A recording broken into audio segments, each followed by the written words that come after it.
La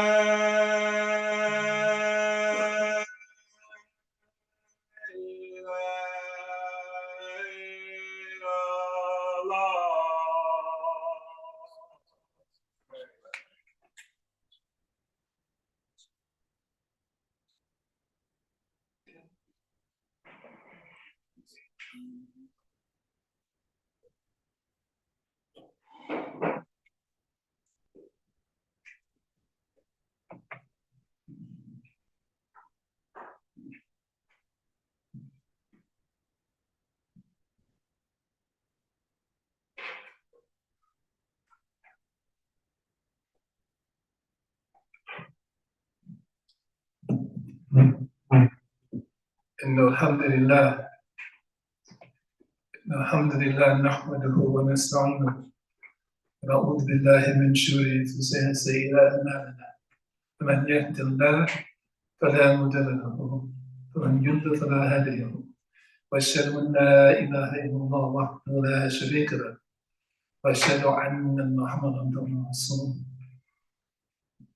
أشهد أن لا إله إلا الله وحده لا شريك له أشهد أن محمدا عبده ورسوله أما بعد. Today, Friday, is always the best day of the week for Salatul Jumu'ah. Allah subhanahu wa ta'ala in the Quran tells us in translation, when you hear the call to prayer on Friday, hasten to the masjid and hasten to his remembrance. And so with that being the situation today, hopefully I'll say something that will benefit myself, will benefit you. And at the same time, that anything that I say is correct, it is from Allah subhanahu wa ta'ala and his messenger sallallahu alaihi wasallam. And any of the mistakes, they are mine. I'm bad. So today we're going to go on a trip. Once again, we're going back in history. We're back in a time of the Prophet sallallahu alaihi wasallam, in a particular circumstance.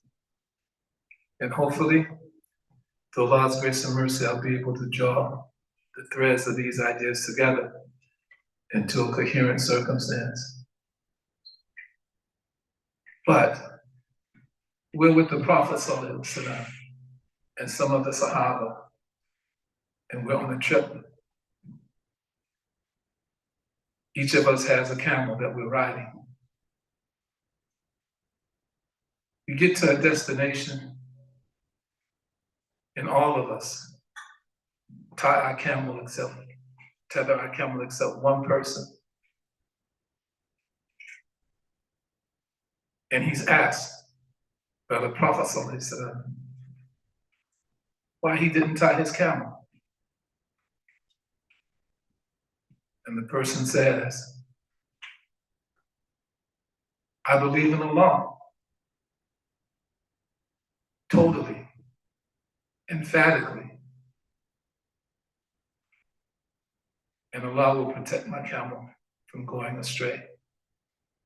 And the Prophet ﷺ said to him, it is good that you manifest your belief in Allah subhanahu wa ta'ala, but tie your camel anyway. Now, there's a couple of ways to look at this. One, the Prophet ﷺ in this hadith telling us that in terms of our possessions that we have, that we take the time to make sure that despite our believing in him, make sure you protect what you have. Don't leave your house with the doors unlocked or the windows up. Don't leave your car unlocked. So that's the apparent circumstance that we look at. And each one of us here can think of a time in terms of that circumstance, we didn't tie our camel. I can just look at myself and think about a couple of weeks ago, I left the house, left the back patio door open, the windows up, and the front door unlocked. Was that my intent to do so? No. But it happens. So here the brother is being told, as were the rest of us with him, good that you believe in Allah subhanahu wa ta'ala, as you have stated, but tie your camel. But now there's another circumstance. That aspect about tying our camel and what it means in terms of obeying Allah subhanahu wa ta'ala. And how many times is it that we don't tie our camels? Abu Bakr as-Siddiq, radiallahu anhu, some say, give him the name, title of the second most knowledgeable person of Islam, other than the Prophet himself. So Abu Bakr said, reported to have said this. He said, for the commission of the great sins, do not lose hope in Allah's forgiveness. But then he said, in the aspect of the minor sins, don't become delusional. So what did he mean here? Because some of us, we look at within the Ummah of Muhammad Saiful-Islam that the forgiveness of the minor mistakes we make is assured. And this is what Abu Bakr as-Siddiq is saying. Don't get delusional. Don't think that every small mistake that you make, a sin that you commit, that Allah is automatically going to forgive. We don't have the knowledge of that to be able to say that. We can hope for it.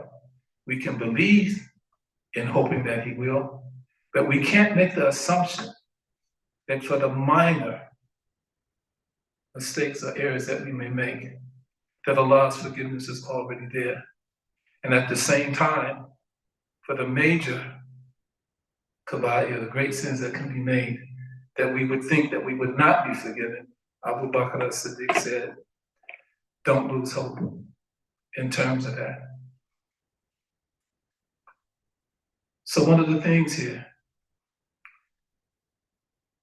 brothers, my next comment is for us in relationship to the beautiful sisters that Allah subhanahu wa ta'ala has blessed us with, in terms of our wives, in terms of sisters in this community, and how over time they've held this community together. And so I was asked about security, providing security. That's a no-brainer when it comes to our women folk, those of who we may be our wives and those who are not. As Muslim men,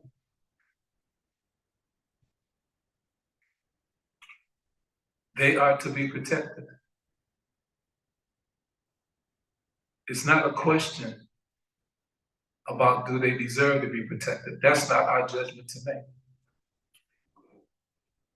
As long as they have said, Ashhadu an la ilaha illallah, Ashhadu anna Muhammadan Rasulullah, that's enough. Whether it's coming into the masjid, going out to their cars, needing help carrying something in, then we should tie our camels and make sure that they are protected. This is from the Sunnah. This is from the Sunnah. It shouldn't be that a person has to ask us, brothers, to make ourselves available to be and to guard and to protect our women folk. Should be automatic. Because you see, the Prophet ﷺ said what? None of you truly believe Your iman is not complete until you love for your brother what you love for yourself. Is there any one of us sitting here with wives or daughters or women folk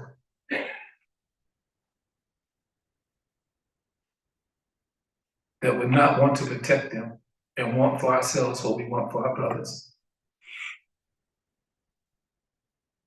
It should never be a circumstance, but can we get a few brothers to be in the parking lot? Can we get a few brothers to volunteer to take them to walk them to their cars? Or whatever the case may happen to be, it should be automatic. And it should be done understanding that the Prophet ﷺ said, Kuli amalan bin niyah. Kuli amalan bin niyah. Kuli amalan bin niyah. Every action is put by intent. And for those of us who have said, with no coercion, without being forced, Ashhadu an la ilaha illallah wa la sharika lah. Ashhadu anna Muhammadan Rasul. And this is what we should be about. But you see, there's another place where we don't tie our camels at. And that's in our hearts. Because if our hearts are salim, the place where the iman resides, then doing what we have to do in relationship with each other becomes easy. Not difficult at all. However, if we don't, if I don't do what's necessary in asking Allah to cleanse my heart from whatever dark spots that are there, then perhaps I may not respond when I'm asked to help guard or for the sisters to be supported.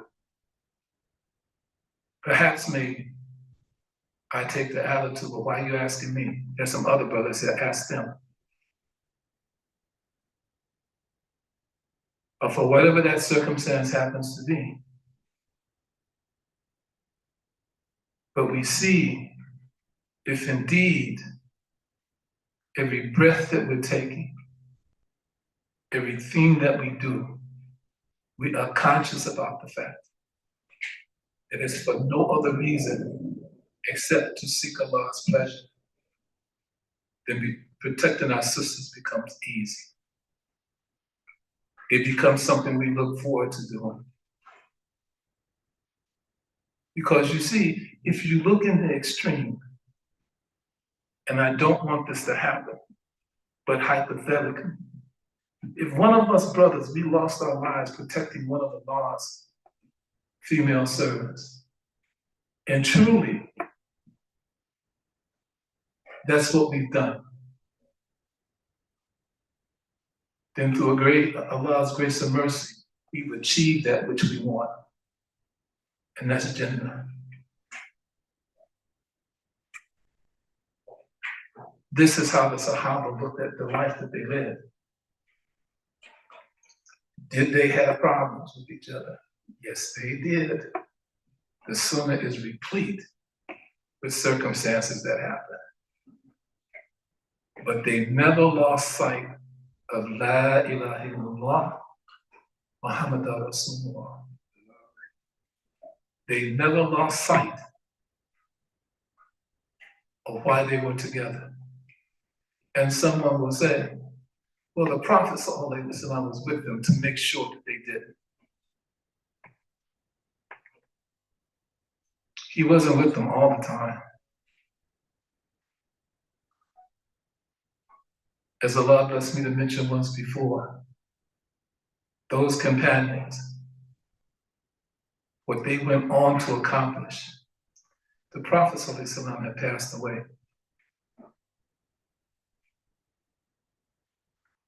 And it gets to the point, while still some of them are alive, the Mediterranean Sea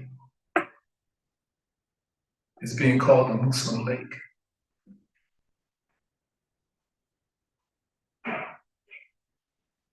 The two powerful empires at the time, Persia and the Byzantines, no longer exist. Why? Because Allah subhanahu wa ta'ala in His mercy allowed those companions to take them both down.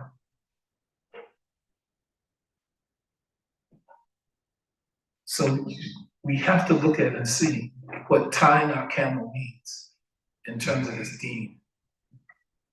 It's not something to play with. So when the Prophet ﷺ told that brother that, it's good that you believe in Allah, but tie your camel anyway. We individually have to look at each other inside of ourselves, and say, where is it that I need to tie my camel? Where is it that I need to get myself right with my Creator? Where is it that I purely love my brothers and my sisters for the sake of Allah? Because that's the security that the Sahaba radiallahu anhum had. And that's the security that we can have for each other, provided that individually we truly submit ourselves to Allah subhanahu wa ta'ala for His sake. That we truly love each other for none other reason except the sake of Allah subhanahu wa ta'ala. A sister should never have to ask, can somebody escort me to my car? If one of us sees that she's leaving, it should be automatic. Because this was the way it was in the time of the Sahaba.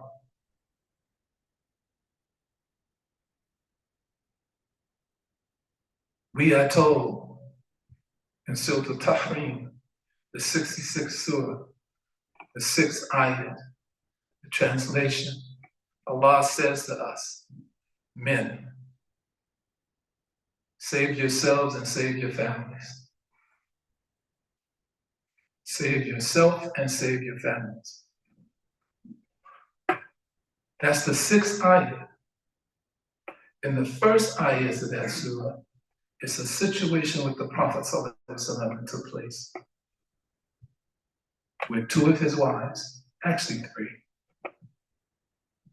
Hafsa and Aisha, radiallahu anhuma. They did not like the fact that the Prophet ﷺ went to another one of his wives' house and he drank honey there. And when he came back from there, Aisha, radiallahu anha, asked him where he had been. And had he ate a certain thing? And the Prophet ﷺ said, no, I didn't eat what you have asked, but I did drink honey there. And then the Prophet ﷺ said, but I'm not going to do that again.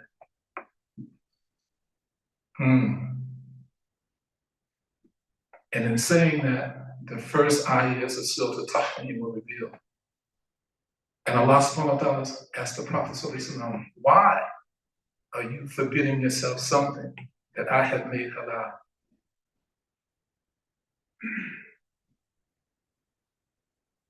So Hafsa and Aisha, we look at Aisha radiallahu anha, she's one of the four.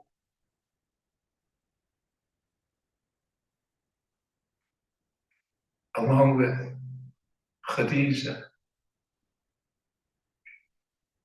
and Pharaoh's wife, Asiya. But here it was. She was asked one time, yeah, Aisha, do you talk back to the Prophet? Sallallahu Alaihi Wasallam? She said, yes, I do. One brother approached the Prophet Sallallahu Alaihi Wasallam and said, in Mecca, they would never talk back to us. But now in Medina, Under Islam, they do. Hmm.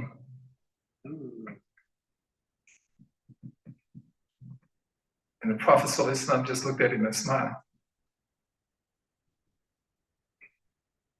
So that is to say this. Now my comments are for sisters. Sometimes you don't want to hear what your husbands have to say.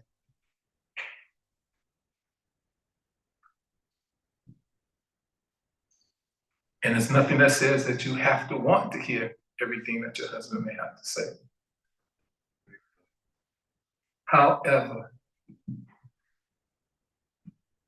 if in fact your husband is tying his camel, or pointing out to you something that should be being done as far as the sunnah is concerned, this is the point and place where you have to tie your camel.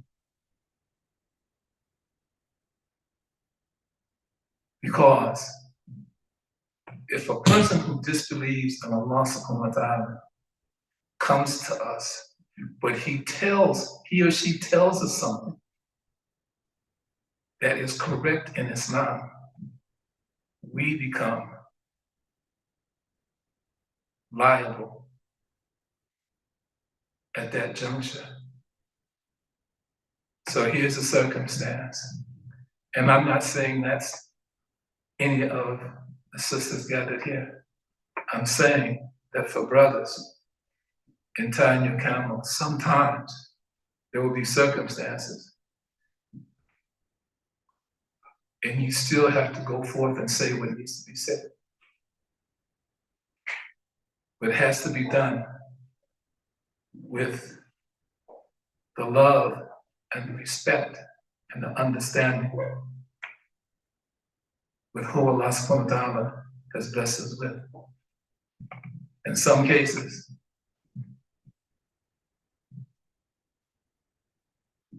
our wives has been with us over 30 years or longer. And Allah, through His grace and mercy, has allowed these marriages to stay intact. And there's a lesson to be learned there.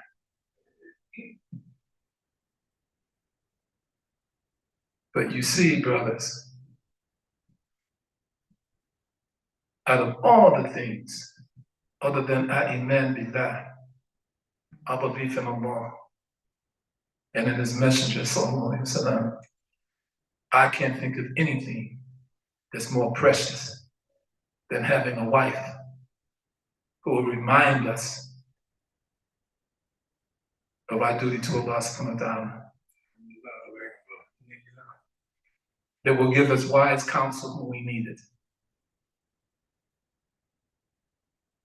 When we're sick, take care of us.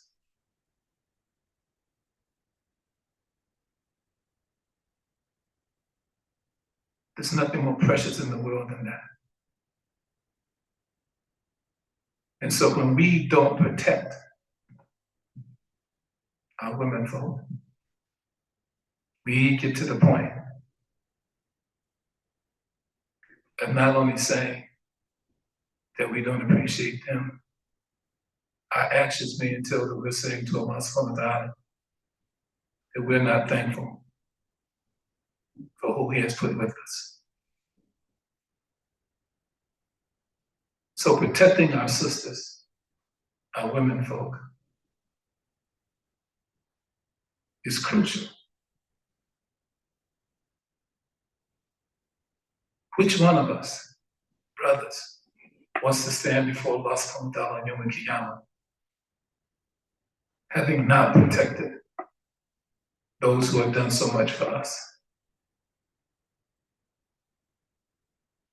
Which one of us? Is that a position that we want to be in? I don't think so. Matter of fact, I know it's not. I know it's not. Sometimes it's very hard for us to let go of the Jahiliyyah, especially in relationships with those who Allah subhanahu wa ta'ala has blessed us to be our wives. Sometimes on both sides of the coin. But you see, this is where the sunnah becomes important. And this is where the edict from Allah, from the Prophet ﷺ, that says it is incumbent upon every Muslim to seek knowledge, becomes extremely important. Because if we think that there's anything that we are experiencing that the Sahaba radiallahu anhum didn't go through, we need to stop that for real. So in that circumstance, Allah subhanahu wa ta'ala in His mercy, and this is again about tying our camels with our women folk. All of you realize, including myself, that who we're with was written and forecasted by Allah eons ago. When He told the pen to write, and the pen said, what should I write? And He said, everything. Allah subhanahu wa ta'ala, it was written. So not getting personal here, but this is what I mean. Imam Radi and Sister Carolyn, it was written. Sister Islam, Brother Tawheed, it was written. Brother Mikhail and his Zoj, his wife, it was written.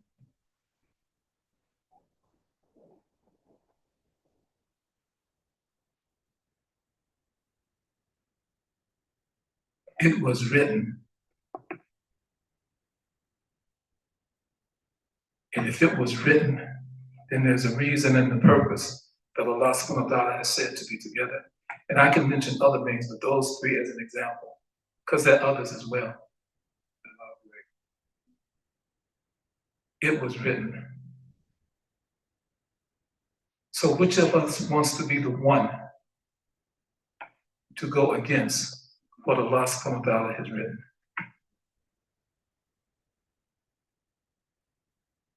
Another better question to ask, brothers of ourselves, and taking care of our women and folk, would our lives be better without the person that Allah has blessed us to be with? I don't think so.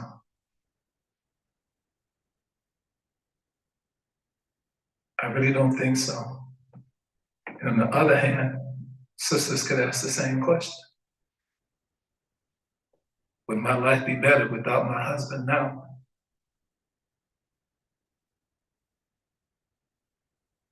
So you see, tying the camel, there's a lot more meanings than we ever visualized.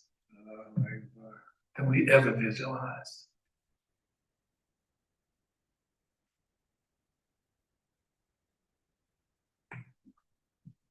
In Abu Bakr's statement, when he said, don't get delusional about the minor sins, this is an aspect of looking at our hearts. Because understand that every error that we make, you want to say sin, a black dot comes on the heart. And Allah subhanahu wa ta'ala has said, only those with a salim heart, purified, clean, will enter into paradise. So as a general rule, if a person comes to us, even if it's the most despicable way, but draws attention to something that we're doing that we shouldn't be doing,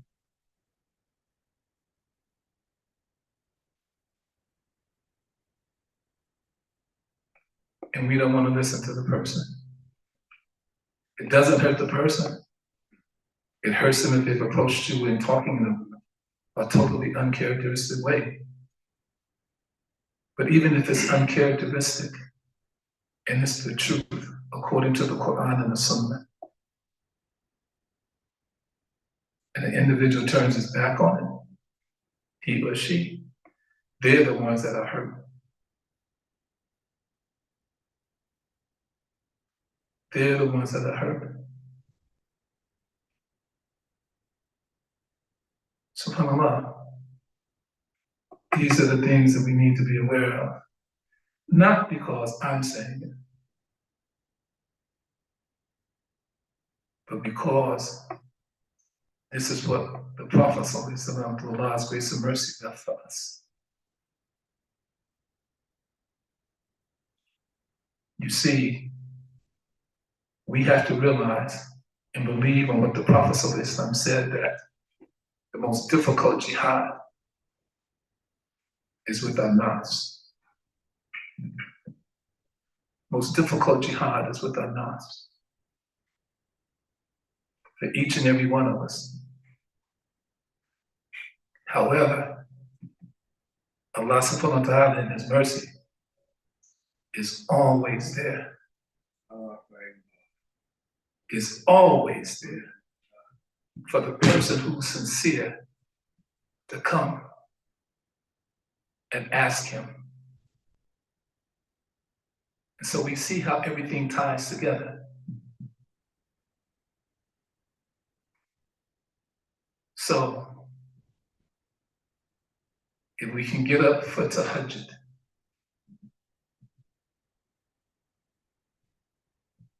Allah says what? He's there, He's looking for who's there asking Him for whatever it is that they need. And this is why some of the shuyukh, when they talked about the salah, said that tahajjud, or qiyamul layl, was the one that had the most benefit, for lack of a better expression. Why? Because the person, he or she gets up, there's no one else awoke.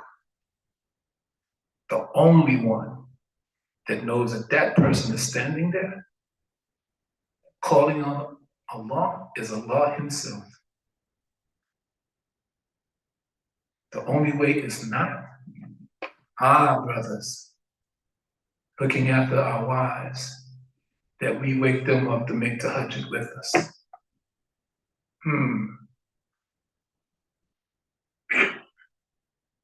How much protection can be there if a husband and wife are standing for Allah subhanahu wa ta'ala, qiyamul layl and tahajjud, both begging for whatever it is that they want, and Allah witnesses this. How much love does it demonstrate for a husband to his wife to wake her up? Play tahajjud with me.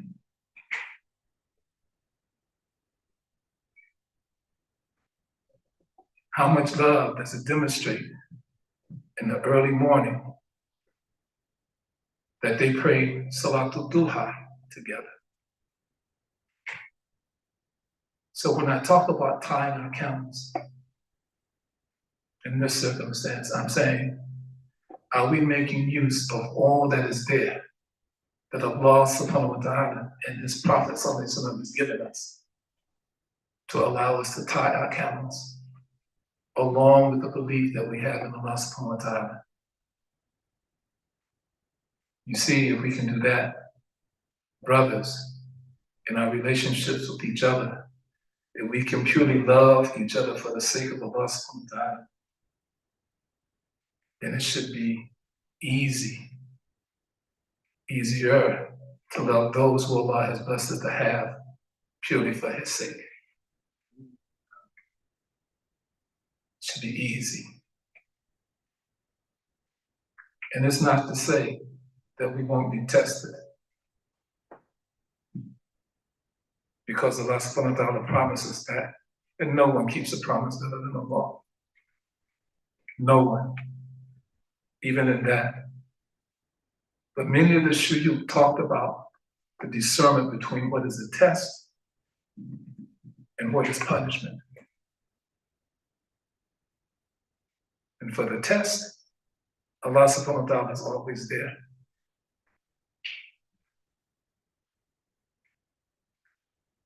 So brothers, myself first, let it be that we beg to Allah subhanahu wa ta'ala for us to be blessed, to grant the protection to the women folk of our community. Those who we are married to, those who we are not.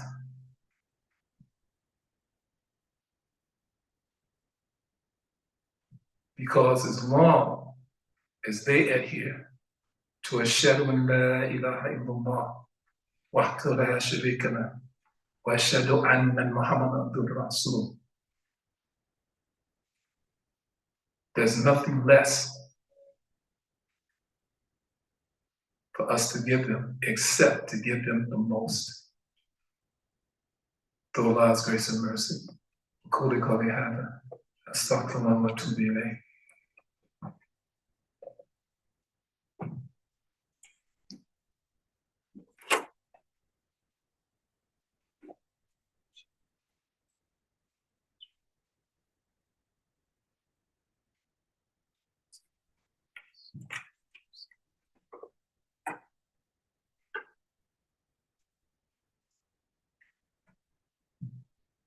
Alhamdulillah, alhamdulillah, wa salatu wa salam Rasulullah wa alihi wa sahbihi ajma'in.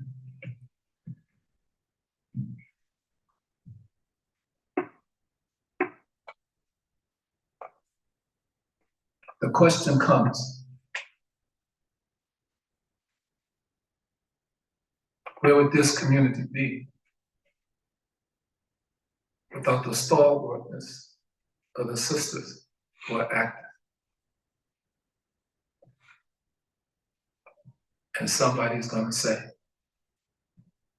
Saif, why are you bringing that up? Why? Because brothers, we need to do more.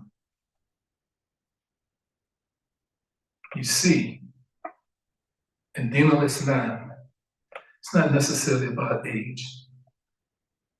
Some of the Sahaba and what they accomplished was nearly as old as some of us who are here.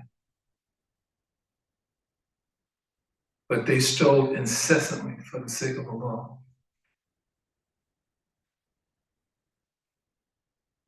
Here, in this Jumu'ah, brothers, let us take nasiha from what we see our women folk do and replicate that for the sake of Allah subhanahu wa ta'ala. And someone will say, we need young folks to be here.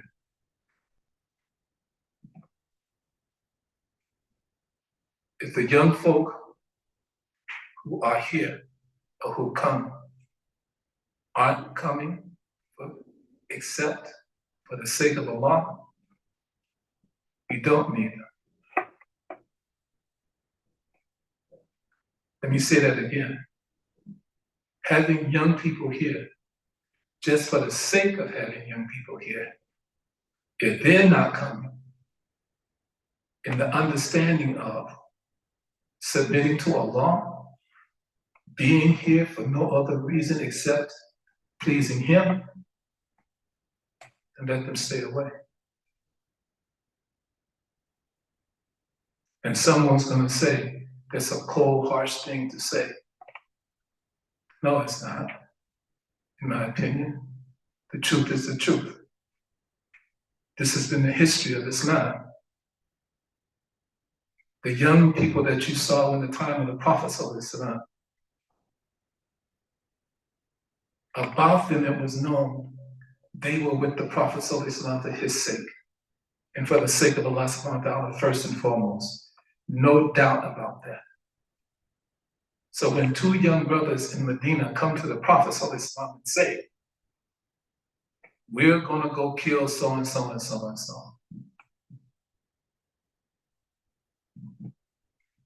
the Prophet ﷺ didn't tell them to, and he didn't tell them not to. The person that they killed was one of the most despicable individuals doing harm to the Muslims, and to Muslim women in particular. They went to his house, saying that they wanted to talk to him about some business, and when he opened the door, they took his head.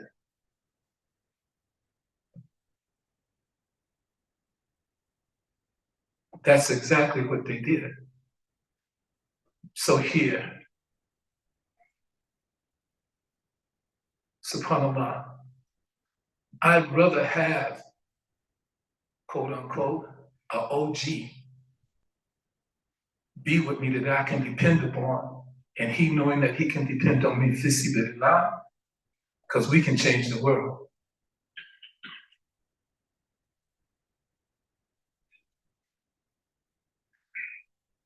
But we have to believe that we can. We have to be willing to forego pettiness. We have to be willing to forego jealousy. We have to be willing to forego all of those things that would stop us from coming together and doing what Allah subhanahu wa ta'ala has commanded us to do. If we are not willing to do that, then who are we for? Because it's definitely not Allah subhanahu wa ta'ala. It's us. It's us. When Allah mentions in the Quran that he takes a few and accomplishes much, he doesn't mention how old they are. He just says that he takes a few and accomplishes much.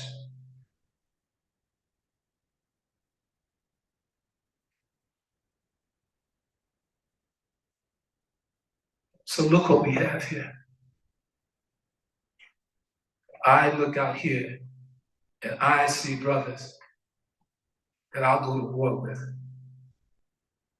and sisters as well.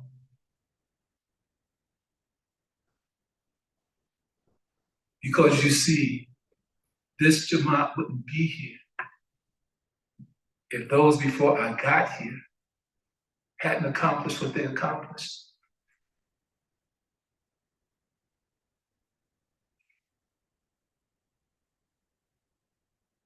We use the word pioneers. I have a better one. How about mu'mineen? Believers.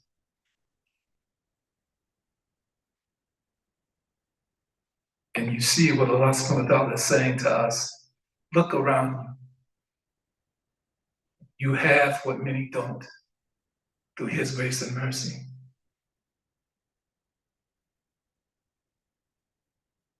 And if we're going to be able to keep it through Allah's grace and mercy, then we have to get serious about following the Sunnah.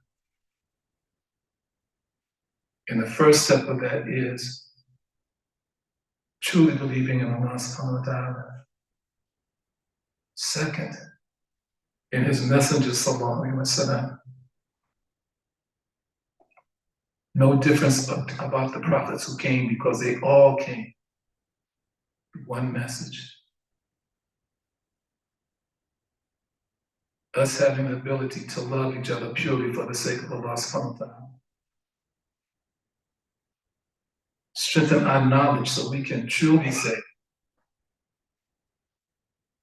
that we love the Prophet sallallahu alaihi wasallam above all and anything except Allah.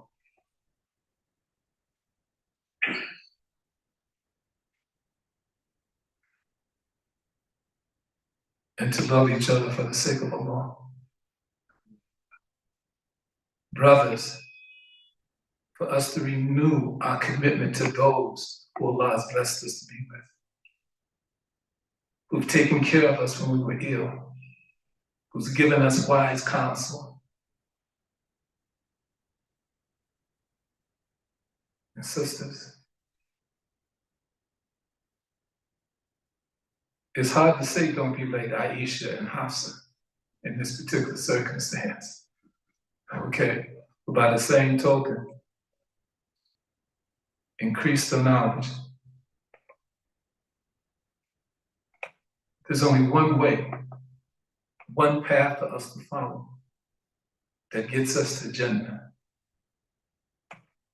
That's Allah, subhanahu wa ta'ala, and the sunnah of his messenger, sallallahu alaihi wasallam. There's no other way that's going to happen. It's not.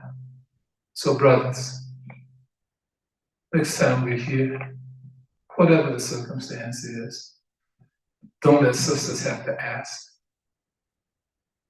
to be escorted, to help them carry a package, or any of this. It's incumbent upon us to do it. But let it be incumbent upon us doing it. Let us do it fi sabilillah, purely for the sake of Allah. Because you see, when we operate in that manner, there is no limit. Not even the sky itself. ربنا لا تؤاخذنا إن أخطأنا ربنا ولا تحمل علينا إصرا كما حملت من قبلنا ربنا ولا تحملنا ما لا طاقة لنا به واعف عنا واغفر لنا وارحمنا وأنت مولانا فانصرنا قوم الكافرين أقيموا الصلاة. الله أكبر الله أكبر